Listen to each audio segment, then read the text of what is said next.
to the WrestleHavoc Podcast on YouTube, where we discuss everything in and outside of the squared circle. We talk all that goes on in the realm of WWE and AEW every week. And now, here's your host, the one that will give you a reality check on pro wrestling, Flamin' Ricky Duraeus. This is the WrestleHavoc Podcast.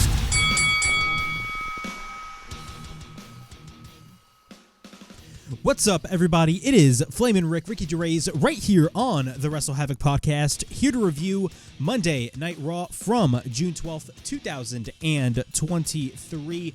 We got a lot of things to talk about right here on the Raw review. Overall thoughts on this show. Not really the best show, to be quite honest with you. We had some good matches there and there. Of course, we had a qualifying match with Damian Priest and Matt Riddle, as well as Gunther and Ludwig Kaiser wrestling Kevin Owens and Sami Zayn for the Undisputed Tag Team Championships, which was a fantastic match, to say the least.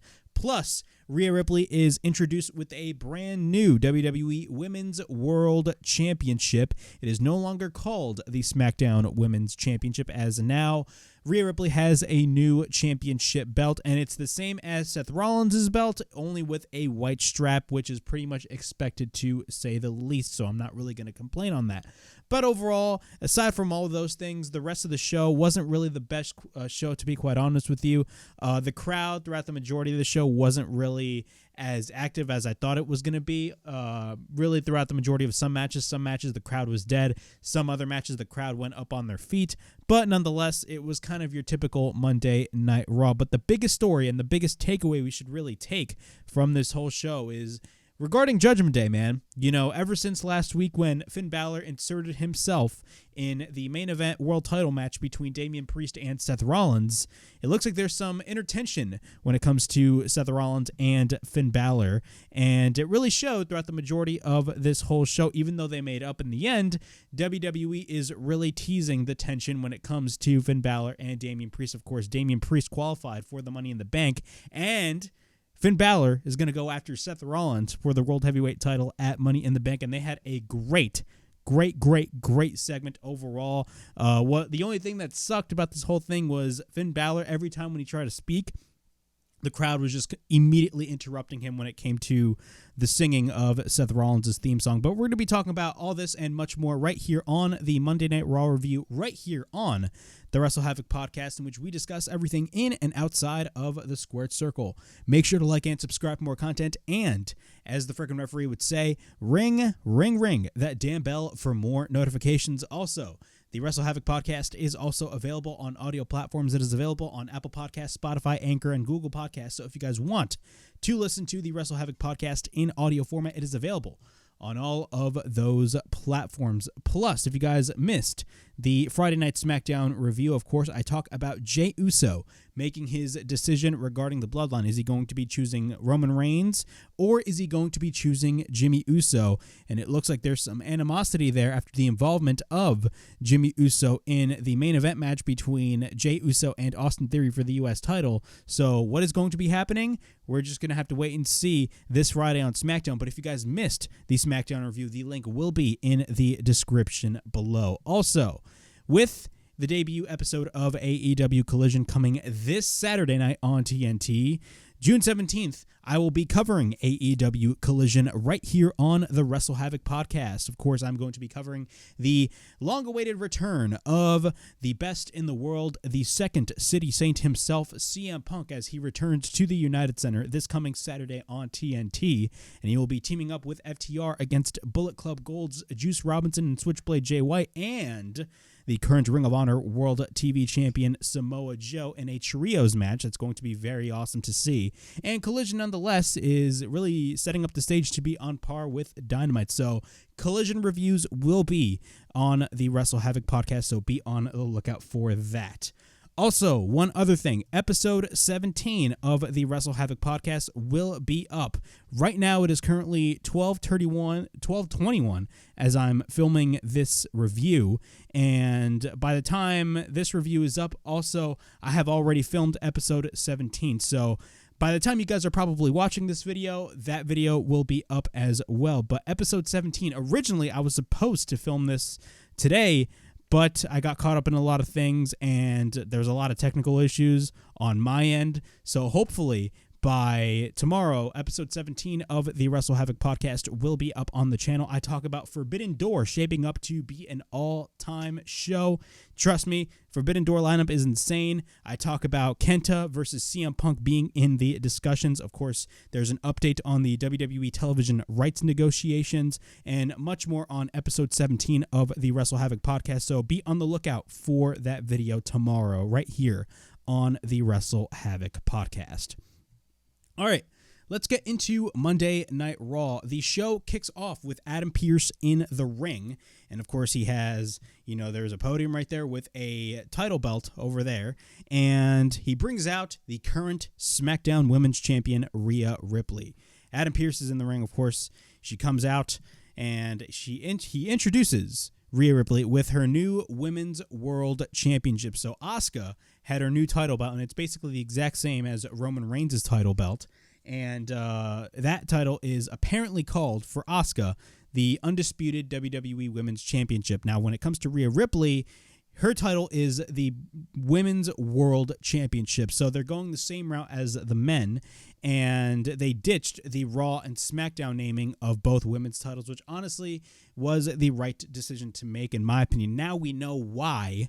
WWE flip-flopped the titles, because if you think about it, and I talked about this on the SmackDown review, if you think about it, the Raw Women's title was originally introduced back in 2016 at WrestleMania 32 as the WWE Women's title, and a couple of months later, of course, they introduced the draft, or they brought back the draft and the brand split all together.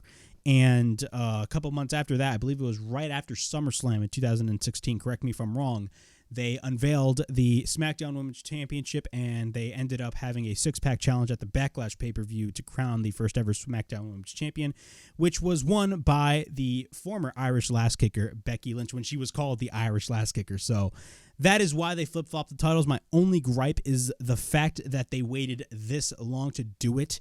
Now, it could have been, the belt being made. Who knows? But the fact that they had to wait roughly around 6 to 7 weeks for these titles to be introduced after the WWE draft is beyond asinine to me, because they should have just, renamed those titles immediately after, and you wouldn't really enter yourself into these problems. But now we know why they flip-flopped the championships. Asuka now is the current undisputed WWE Women's title. Now, it's very weird how that is called the Undisputed Women's Championship, considering the fact that Asuka only has one championship. If somebody was the Undisputed Champion, that would clearly mean they would have won two titles, at least on that'd be my perspective, at least. So the fact that they called it the Undisputed WWE Women's Championship is ridiculous. They should have just called it the WWE Women's title, but whatever. Asuka is the current WWE Women's Champion, and Rhea Ripley is now the current Women's World Champion. All right. After that, Dominic Mysterio runs to the ring, celebrates with his mommy. After that, he puts the new championship belt around the waist of Rhea Ripley. And then Rhea Ripley tells Mr. Dom Dom, tell these people how amazing she is. Dominic has the microphone, of course, every time when Dominic has the microphone, and before he even speaks, there's just a slew of boos when it comes to the crowd.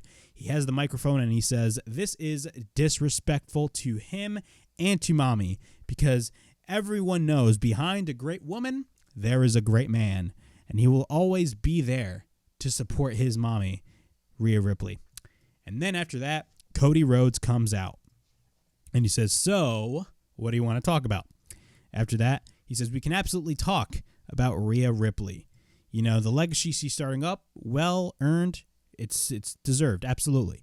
With all due respect in the world from him to her, though, can we talk about his match against The Miz later tonight? And he points to the Tron and shows what happened last week on Raw when Cody Rhodes was on that MITB segment, and Dominic ended up hitting the cheap shot on Cody Rhodes, and they actually did a slow motion with that cheap shot, and it was a furious slap by Dominic to Cody Rhodes. After that, he shows all the footage, and Cody Rhodes said it would be nice to come out here and hear Brock Lesnar's music, but he doesn't even think Brock has the balls. Cody Rhodes just loves that word, balls, to face him again. He thought he slapped him in the face. He thought he could slap him in the face and get away with it. But how about it could be him versus Dominic at Money in the Bank? And then Dominic gets to the microphone and says, hey, we all saw what happened. He is not afraid of anyone in the world. He took Cody Rhodes and embarrassed him in the middle of this ring, just like he would anybody else. Because we all know, Dominic is he's a former inmate in jail. Yeah, man, former inmate in jail. After that, Cody Rhodes says he will make this more clear. And then, of course, this crowd is chanting, "You suck" to Dominic. And Cody says it's a yes or a no. And then Rhea Ripley says her Latino heat is more of a man than everybody here in this arena. And he's even more of a man than Cody Rhodes. And then immediately from behind, The Miz comes in, tries to go for the cheap shot just like Dominic did last week. But what happens is Cody Rhodes actually ends up taking out The Miz. And of course, Miz is scheduled for a match immediately after this with Cody Rhodes. And then Cody Rhodes takes him out. Dominic and Rhea try to escape, but then Dominic goes for the cheap shot just like last week. After that, we end up getting Cody Rhodes versus The Miz. But again, when it comes to the new title belt, Rhea Ripley is now the current WWE Women's Champion, and this is the actual new championship belt that she has. I'm not gonna lie, man. The new World Heavyweight title design is actually very much growing on me, especially with that new title that Roman Reigns has. I mean, talk about laziness at its finest. I mean, WWE and lazy is synonymous with one another, and Roman Reigns' title is 100% lazy. I see a lot of people complaining about, the women getting the same belts as the men, but I don't know why people are complaining. That has been the norm for a while. If you're going to complain about something, complain about the overall design of both the WWE Undisputed men's and women's titles over on SmackDown. The World Heavyweight title design, honestly, I'm down with. It's starting to grow on me a lot. Not only that, the Intercontinental title design that I used to hate, but with Gunther having that title now, honestly, that title design is just fantastic in my opinion. But let's be honest with ourselves. AEW does the same thing. AEW has the TNT Championship and the TBS titles. Those titles are exactly the same, so nobody's complaining about that. But everybody's complaining about the fact that the women and the men have the same title designs. I don't know what to tell you. But nonetheless, the title design looks great, and I love the fact that WWE is ditching the Raw and SmackDown branding on the women's championships, because I thought that was absolutely fucking ludicrous, in my opinion. But let's go through The Miz versus Cody Rhodes. How many times have these men wrestled ever since Cody Rhodes first came into the WWE? Like, what, twice, 3 times? Because I know they definitely wrestled on Raw before. We get a drop kick by Cody. Cody sends Miz to the outside. And then after that, he takes Miz to the outside. After that, Cody goes to the top, but then Cody retreats when Miz moves away. Cody Rhodes ends up going for a tope suicida, and once we're back into the ring, Cody Rhodes ends up hitting a dragon screw. After that, we get repeated kicks by Cody, followed by a stomp onto the knee of Miz. Cody is in control over Miz. Miz then slides to the outside, but then he drops Cody face first onto the steel steps. At this point, Miz is in control, and once we're back in the ring, we get a bunch of right hands by Miz, followed by Cody going for right hands of his own. After that, Miz ends up going for a chop, and then for a kick. Cody then reverses Miz and picks up Miz and goes for a front suplex. After that, Cody runs into the post shoulder first when Miz ducks. Miz then sends Cody once again to the steel steps. Once we're back from commercial break, Miz goes to the top, but then Cody comes in. Cody Rhodes actually gets pushed off, but then Miz missed his drop after that. Cody Rhodes ends up going for a side effect, and then later on, Cody is in control. He ends up hitting the power slam, and then he goes for the disaster kick. We get a cover by Cody and a kick out. After that, Miz goes for a takedown, but then he tries to apply the figure 4. Cody escapes. After that, he tries to go for the disaster kick, but then gets caught by Miz, and Cody actually reverses it into a roll-up, but then we get a near fall. Miz ends up going for the yes kicks. Corey Graves on commentary is calling it the it kicks, but let's be honest, they are the yes kicks. After that, we get a roll-up by Cody. Miz ends up hitting a beautiful DDT after that. Cody Rhodes Miz goes for the cover on Cody, and we get a kick out. After that, Miz goes for the skull-crushing finale, but then Cody Rhodes later ends up countering and hitting the Cody Cutter.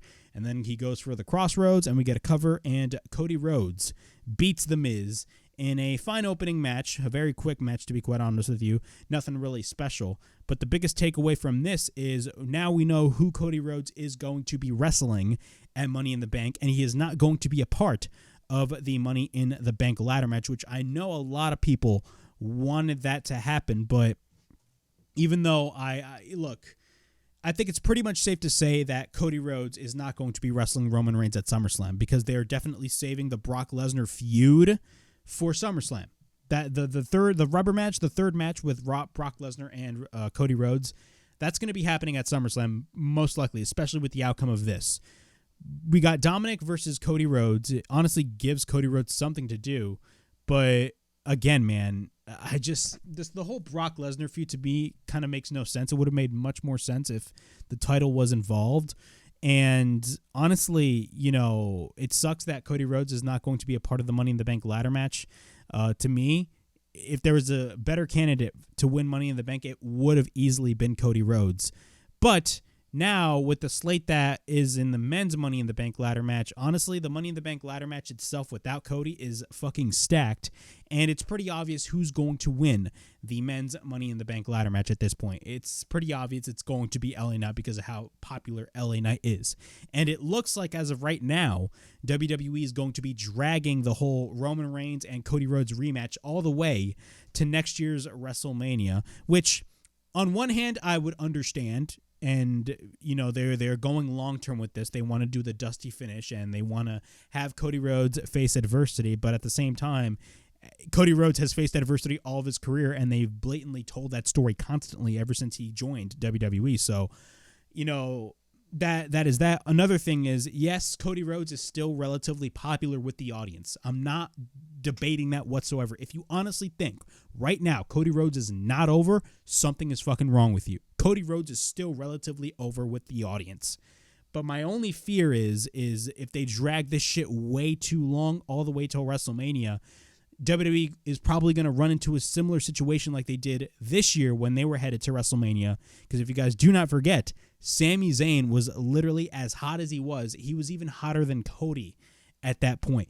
What if they run into a similar situation where the audience is in favor of one other guy besides Cody Rhodes? That is my biggest fear out of this whole takeaway, because they could very well easily run into a similar situation like that. Because keep in mind, right now, I'm not predicting it. Maybe I am. I don't know. But LA Knight, he's getting very over with the audience. Imagine if, well into WrestleMania, LA Knight, now it's pretty much safe to say LA Knight is not going to be the guy to beat Roman Reigns. It's fucking stupid to even think that. But think about this. Heading into WrestleMania, you got LA Knight and you got Cody Rhodes, and LA Knight is the more popular guy than Cody Rhodes. Kind of very similar to this year with Sami Zayn being more popular than Cody Rhodes. That's my only fear. Do I think the fans are going to turn on Cody? Absolutely not. I think the fans are absolutely loving Cody right now. But again, I have my doubts when it comes to dragging this whole feud with Roman Reigns and Cody Rhodes all the way to next year's WrestleMania. They're basically doing the John Cena versus The Rock once in a lifetime shit, where they built the first match for a whole year and you had John Cena lose, and then they kind of had, John Cena throughout the entirety of 2012 having John Cena just be, having a shit year of 2012, and then all of a sudden going after the WWE title and then winning it. That's what I see WWE doing at this point. It's pretty obvious, and it looks like they're going to be doing Cody Rhodes versus Brock Lesnar at SummerSlam. But those are my thoughts on that. After that, we got a Becky Lynch segment. This segment did not do any favors at all. It kind of exposed how, with all due respect, terrible Zoey Stark is on the microphone. But let's discuss the promo. The man has come around Wichita. After that, the man is going to Money in the Bank, and she is lucky enough to do a lot of the things that she did in her career. And there is one thing that had eluded her. WWE loves their words, and they love the word eluded her. They love the word eluded, man. They say that with every fucking feud. It's winning the Money in the Bank. She has a good feeling about this year. We've all been conditioned that the number one person in this company is the person holding the championship. But the reality is that the person that is number one is the person that holds all the power. and who holds the power more than the person holding that briefcase. They had the power to make the champion scared. And with all the power is getting her tongue-tied because she really likes power. And when people get scared, they do crazy, they do stupid, and they do dangerous things. She likes it that way because it makes her better. But when we think about people being scared, we need to talk about Trish Stratus. Because Trish was so scared that she was about to be exposed at Night of Champions, but she got an insurance policy in Zoey Stark. Zoey Stark then comes out, talks about how she's heard enough. She has a list of all these accomplishments, but there's one accomplished that she will never do, and that is beating Trish Stratus. And at Money in the Bank, she can add not only beating Zoey Stark on her list of failures, she can also add in her list of failures not beating Zoey Stark.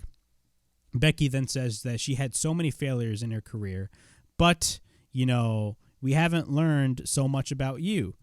She knows she's special in this ring, and she's built as a pitfall, but she lacks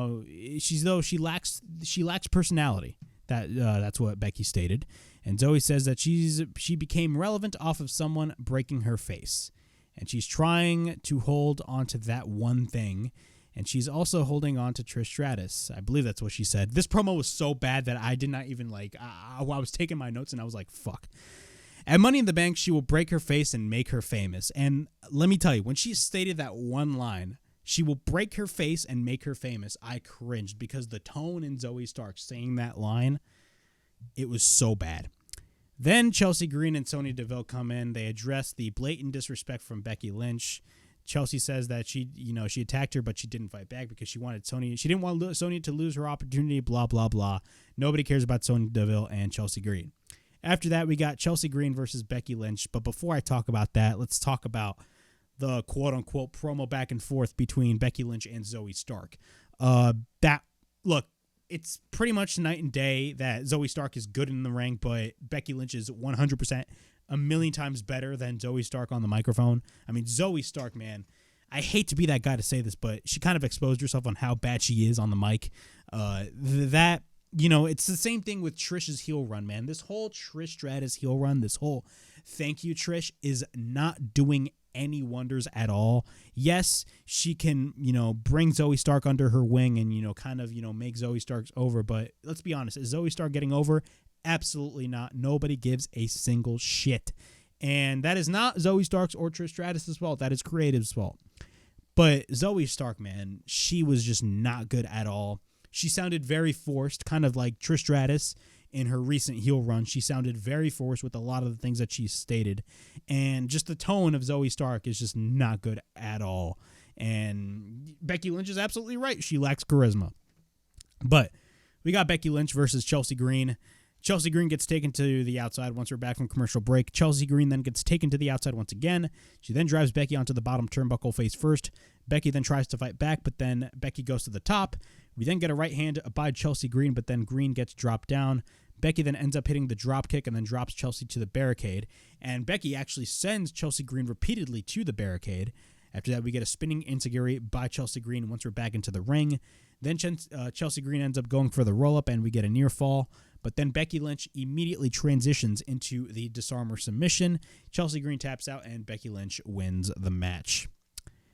After that, the entirety of Judgment Day, Damian Priest, Finn Balor, Dominic Mysterio, and the current Women's World Champion Rhea Ripley are backstage. Balor has a lot on his mind. He's very pissed off. He's just quiet, just walking down. And Priest says he will beat Matt Riddle and qualify for the Money in the Bank ladder match. And says he will go out there, and he will go out there alone. And when he walks past Finn Balor, he just looks at him with a pissed off look in his face. Of course, this is basically mentioning what happened last week on Raw in the main event, in which we had Damian Priest versus Seth Rollins for the World Heavyweight title. And Damian Priest specifically told Finn Balor not to get involved in the match. He can do it all by himself. And then Finn Balor ended up, he ended up interfering in the match. And we all know what happened. Seth Rollins ended up retaining the World Heavyweight Championship. And there was a lot of speculation regarding a lot of the things that were going on, with Judgment Day. Are they teasing a possible breakup with Judgment Day? After what we saw this week on this show tonight with Finn Balor, speaking with JD McDonough, I think it looks like WWE is going to go full-fledged with possibly a babyface Damian Priest run, and they're probably going to exclude Damian Priest out of Judgment Day, which, honestly, I don't think I'm for, to be quite honest with you. I'd rather have Judgment Day expand rather than Judgment Day just, just split. In my opinion, excluding Damian Priest out of Judgment Day, I think is a little bit way too early. I kind of felt the same way last year when they all turned on Edge, and I'm like, bro, Edge just started this group like a month or two prior, and you're already excluding Edge out of the group. I mean, I don't know about you guys, but that made no sense whatsoever. And this was when Vince McMahon was still running things. So when Vince was still running things in WWE Creative, Judgment Day was all the way, on the way down. But ever since Triple H took over Creative, Judgment Day has been going nothing but all the way up. And Judgment Day has most likely, throughout most weeks, been the best thing on the Raw program. But who knows? We're just going to have to wait and see what they do. But really, the recurring story throughout this whole Raw show was the quote-unquote tension regarding Judgment Day. And it really kind of showed with, I don't want to say the tension really showed because they kind of, made up, per se. But in the segment that I'm going to be talking about later in the show, you can definitely see WWE is definitely building towards something. But, yeah, man. After that, we got Damian Priest versus Matt Riddle in the Money in the Bank qualifying match. This is our final Money in the Bank qualifying match. And overall thoughts on this match, man, this was a great match. I mean, every time when you put somebody like Damian Priest or you put somebody like, Matt Riddle in the ring, you're definitely going to be getting I don't want to say a classic, but you're going to get a great match nonetheless. But overall, man, this was nothing but a great match. This is exactly what a qualifying match needs to be. When it comes to these Money in the Bank qualifying matches, especially for the women, to be quite honest with you, I mean, honestly, man, when it comes to these qualifying matches just end up not taking as long as they do, and especially for the women, they just are 2-minute matches and nobody cares about it. My apologies with that short pause. I literally messed up my notes, so thankfully I fixed it all back. But my notes are there. My notes are there. So we're gonna be talking about the match. We got Damian Priest versus Matt Riddle in the Money in the Bank qualifying match. Priest goes for repeated kicks. Riddle then catches him with the ankle lock. Riddle then later tries to apply a sleeper, and then he takes him to the corner. We then get a back elbow by Priest. After that, Riddle fights off Priest. He runs through Priest, and then he misses a spinning kick. We then get a right hand by Riddle, but then Priest gets sent to the outside. After that, Riddle is on the apron, but then Priest holds onto the leg of Riddle and sweeps the leg. Riddle then tries to run through Priest, but then Priest ducks and lands onto the announce table. After that, once we're back into the ring, Riddle is in control. Priest then flatlines Riddle, but then Priest then hits him with repeated right hands into the corner. After that, he follows up with a backbreaker. After that, later on, he hits Riddle, goes for the overhead kick. He hits the exploder suplex, and then he goes for the Broton. Priest walks to the outside, but then we get a running kick by Riddle, but then Riddle ends up hitting the springboard floating bro. After that, Riddle takes Priest up, but then Priest reverses. He goes for the German suplex. After that, both men exchange shots. Riddle goes for the overhead kick, and then we get repeated kicks to the body of Riddle. After that, Matt Riddle then later on applies the ankle lock on Priest. Priest then fights back with a couple of kicks, but then Riddle applies a sleeper, and then Priest drops Riddle down to the mat, but then Riddle actually comes back and locks it back on. And then Priest ends up hitting a lariat. And on commentary, they were like, no, they hit a clothesline, but nah, man. This man hit a fucking lariat. We got a back elbow by Priest. And this is the thing when it comes to lariats. And every time when a wrestler hits a clothesline, they always call it a clothesline. They very rarely on WWE television, they call a clothesline a lariat. The only time I believe, when WWE calls a clothesline a lariat is when Gunther hits a fucking lariat. That's the only time. But if you watch AEW programming, every fucking time when somebody hits a clothesline, Excalibur on commentary is just like, oh my god, what a lariat that was. Just to note that right there. Priest gets caught into a triangle by Riddle onto the top rope. Priest then hits it right after that, but then Priest ends up going for a headlock driver on Riddle. And then we get a cover by Priest and a near fall. Priest then misses the South of Heaven chokeslam, but then he runs into a boot by Riddle into the corner. But then Riddle is on the top looking for the floating bro. But then Priest shoves Riddle onto the top turnbuckle. Priest is on the top. He's trying to go for a super Razor's Edge.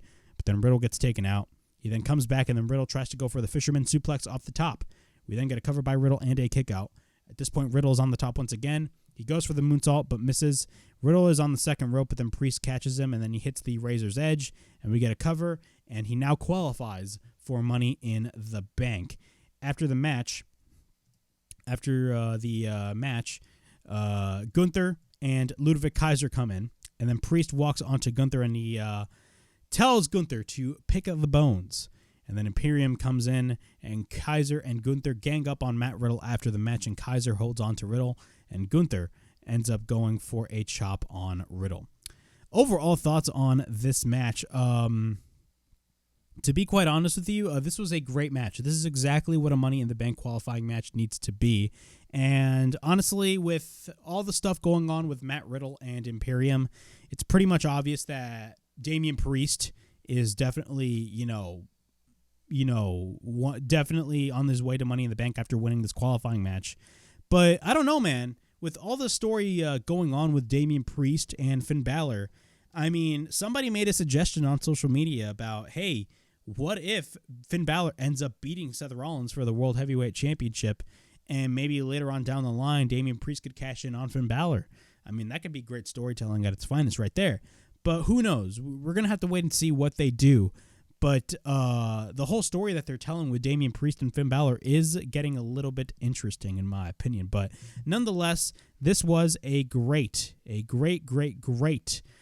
match for Money in the Bank, or Money in the Bank qualifying match, to say. My apologies if I kind of messed up a little bit with my notes, so my apologies right over there. Like, literally, by accident, I copied one of my notes to, like, another section of my notes.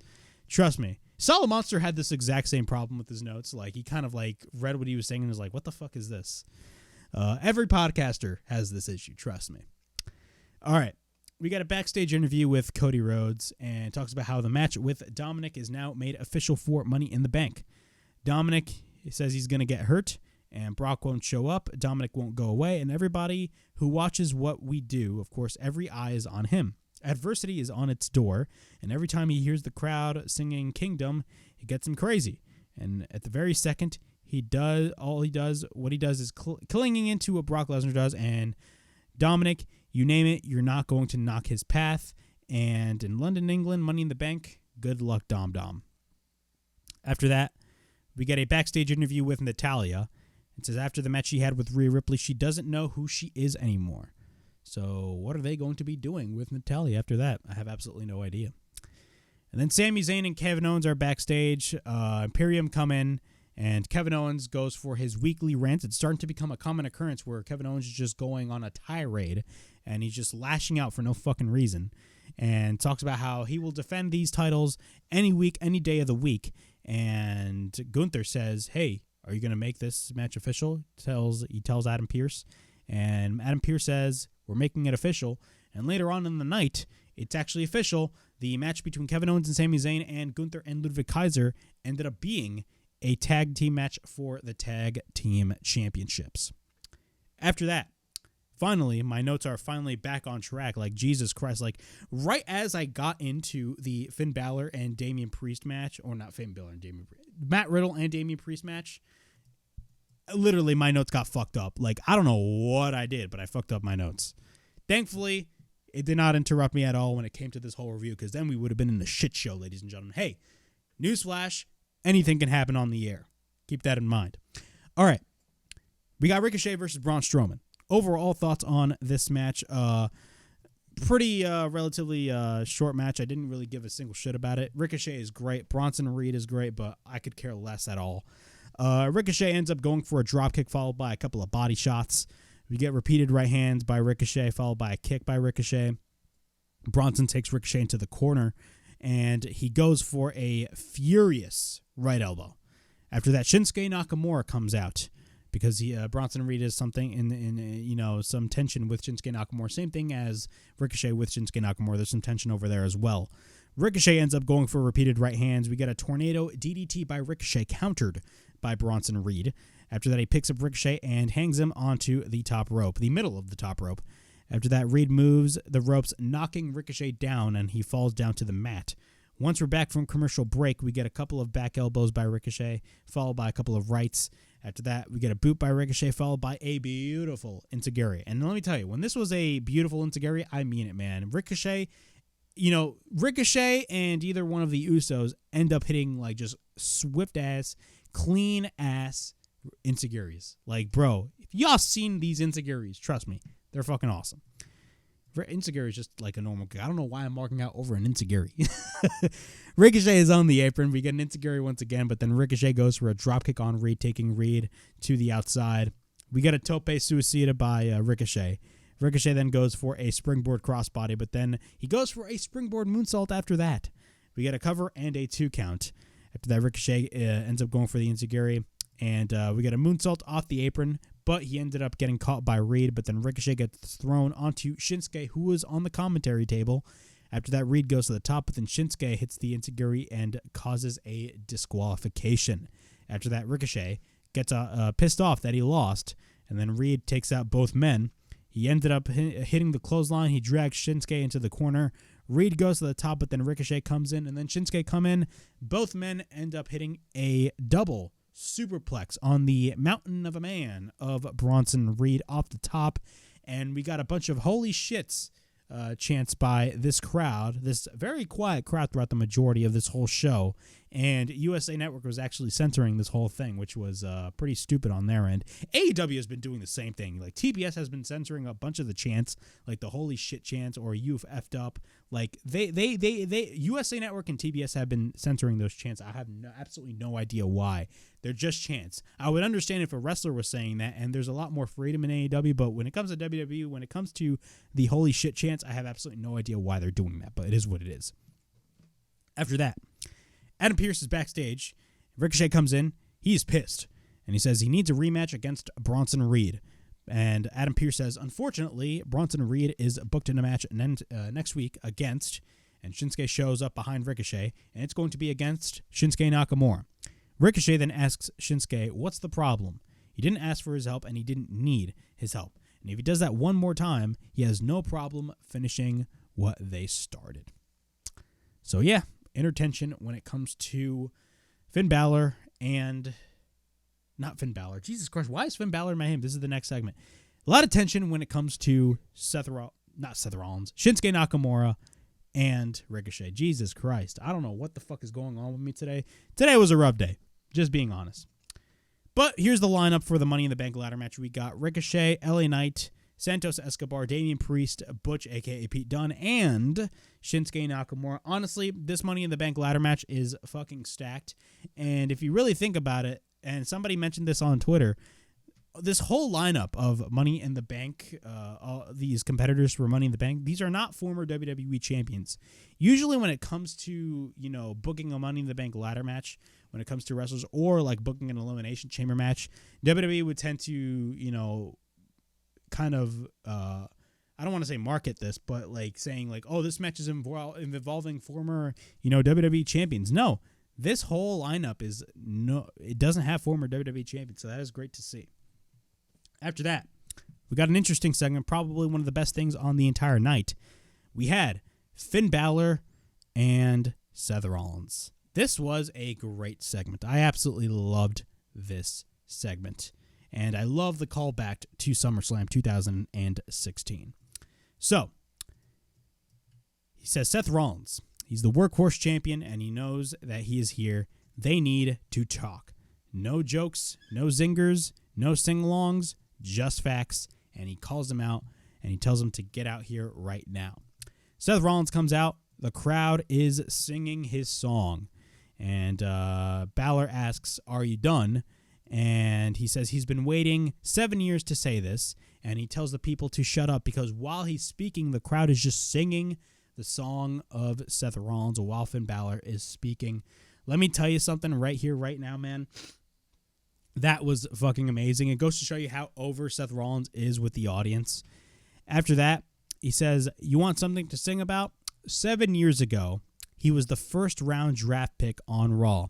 He beat Roman Reigns on his first night, and 3 weeks later, he beat him for the Universal Championship. Then Balor says, this is not funny, this is serious. But you want to know what else is serious? And the crowd just continues to just sing along. Absolutely hilarious. Rollins then gets the microphone and says, and he asks if Kansas is having fun tonight. And Balor says he ain't having fun. He's been waiting 7 years to say this. And the crowd then sings once again. And then Rollins says he's been waiting 7 years to say what? What do you want to say? Get it off your chest. And then Balor says, I will get it off my chest. What should have been the highest of highs for me, it was the lowest of lows because of Seth Rollins. Torn tricep, or torn bicep, torn pec, torn labrum. He ain't complaining about the injury. Of course, this is a tough business. Injuries happen. But you know what bothered him? You like it when they sing, right? Yeah, you like it when they sing because the crowd was just continuing on to sing. You'd think he has a catchy song. Just because he has a catchy song, they all like him. But these people don't even know you. Rollins then asks, what are you talking about? And then Balor replies that he's talking about him taking everything away from him. He took his momentum, he took his title, and he took a year from his career. He took everything. But guess what? Now it's his turn to take it all back, and he will take all of his momentum back, and he will take his title and a year from his career. He will take it all at Money in the Bank. And Rollins then laughs. And he says, Kansas, you are too kind. He's laughing, but he's laughing because this is the Finn Balor he's been waiting to see for the past 7 years. And he paints this picture. Inaugural Universal title match. SummerSlam 2016 Brooklyn, which I attended, by the way. That was my very first wrestling event I ever attended. And it was a great show, but the main event between Brock Lesnar and Randy Orton kind of fucked everything up. It sent them on different career trajectories. We want to know why? One of them got bitter, and one of them got better. He's done some bad things. He knows. He has. But you know what else he's done? He's made memories. He's made history, and he's made moments that these people will never forget. He's done that because he changed and adapted and rolled with the punches. He rolled with the punches, and he got better every single day. Now he's the greatest version of Seth Rollins. And you want the proof? The proof is in this, the World Heavyweight title. And he wants a crack at it? You're on. But he has to know, Finn, which version will you take to London? Because this bitter shell of a champion does not stand a chance. But the Finn Balor that beat me to become the first ever Universal Champion, he got a shot. So here's my question.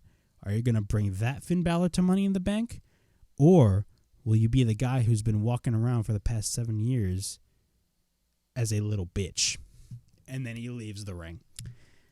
This was a great segment. I loved this segment. This was great. Finn Balor, 100%, definitely got, I don't want to say served, but Seth Rollins definitely, put it up there, especially with the crowd just singing his song. But overall, man, what are my thoughts on Finn Balor versus Seth Rollins at Money in the Bank? Now, I believe this is the wrong photo. This is actually from the segment last week, so I kind of made a mistake on that.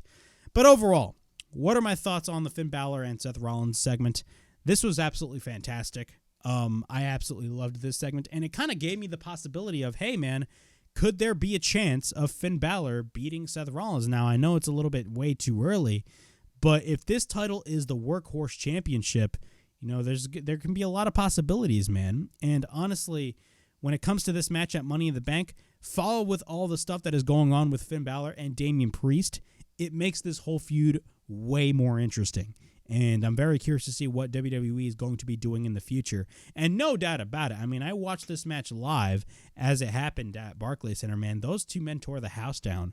And it looks like they will probably tear the house down, especially with the rabid crowd at the O2 Arena in London. You know for a fact that crowd is going to be all over this match. So it's official. It's going to be Seth Rollins versus Finn Balor at Money in the Bank for the World Heavyweight Championship. After that, we got Raquel Rodriguez versus Shayna Baszler.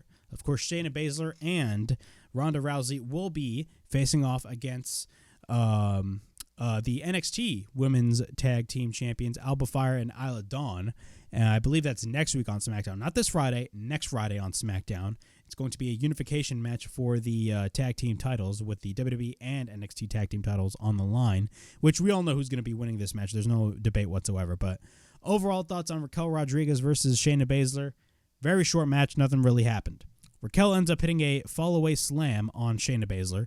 We then get a splash into the corner. We get a second fall-away slam, and then Shayna retreats to the outside. Raquel sends Shayna into the corner.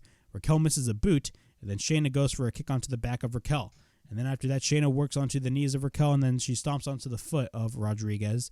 After that, Raquel goes for a clothesline. We get a kick by Raquel. After that, we get a kick to the back of the knee of Shayna, but then Raquel goes for a corkscrew elbow. Ronda's on the apron, and then Shayna from behind goes for the roll-up with the assist of Ronda, and Shayna Baszler ends up getting the win. After that, we get Eric of the Viking Raiders taking on Chad Gable. Eric and Gable start. Gable gets taken to the top. Gable gets taken to the top, but then Gable takes out Eric. He goes for the flying headbutt. After that, Valhalla runs towards Maxine, and Maxine ends up hitting an arm drag on Valhalla because Gable and Otis were training Maxine on how to do an arm drag.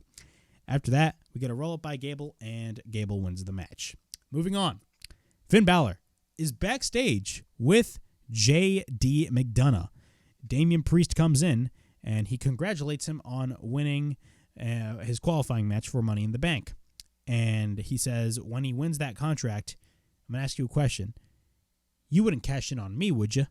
And that is where the tension lies ahead.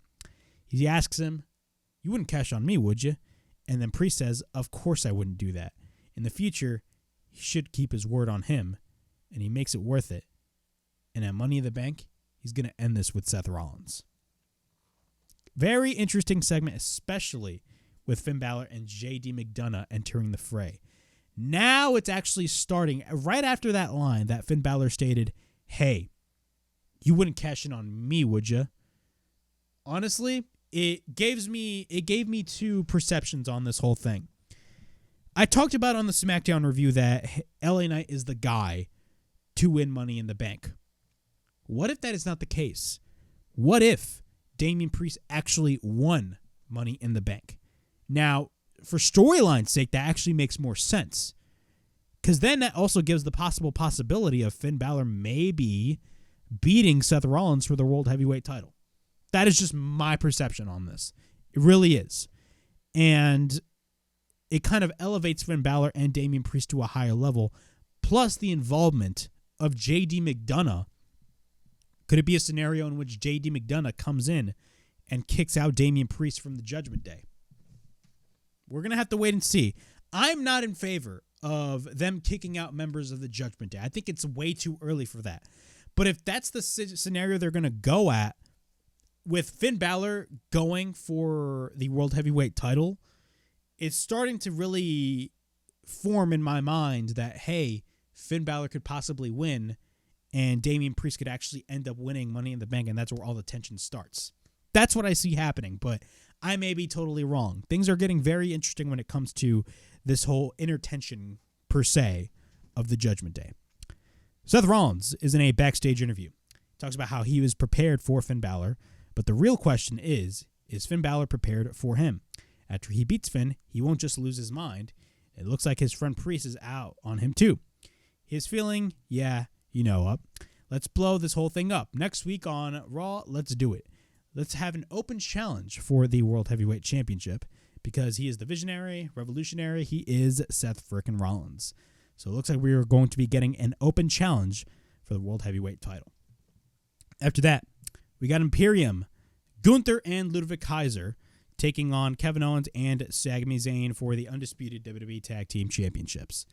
This was nothing but a great match. This was a fantastic match nonetheless, man. When it comes to Kevin Owens and Sami Zayn, honestly, what is there left to do with them? I mean, they did wrestle Gunther and Ludwig Kaiser, but I mean, we're just going to have to wait and see what actual direction is there going to be when it comes to Sami Zayn and Kevin Owens. Because honestly, I do not know who's left and who is really the guys to take those titles away from them. I always thought it was going to be Giovanni Vinci and Ludwig Kaiser, but from what it looks like, that's probably not going to be the case. But I may be totally wrong. But nonetheless, man, when it comes to Imperium, you guys know my thoughts. I love what WWE is doing with Imperium. It's primarily Gunther. Gunther has been on the run of a lifetime as the IC champion, and he's made that title so relevant all the way to the point where that title is literally the main mid-card title, not only in WWE, but it's the main mid-card championship in all of professional wrestling. That's just my opinion.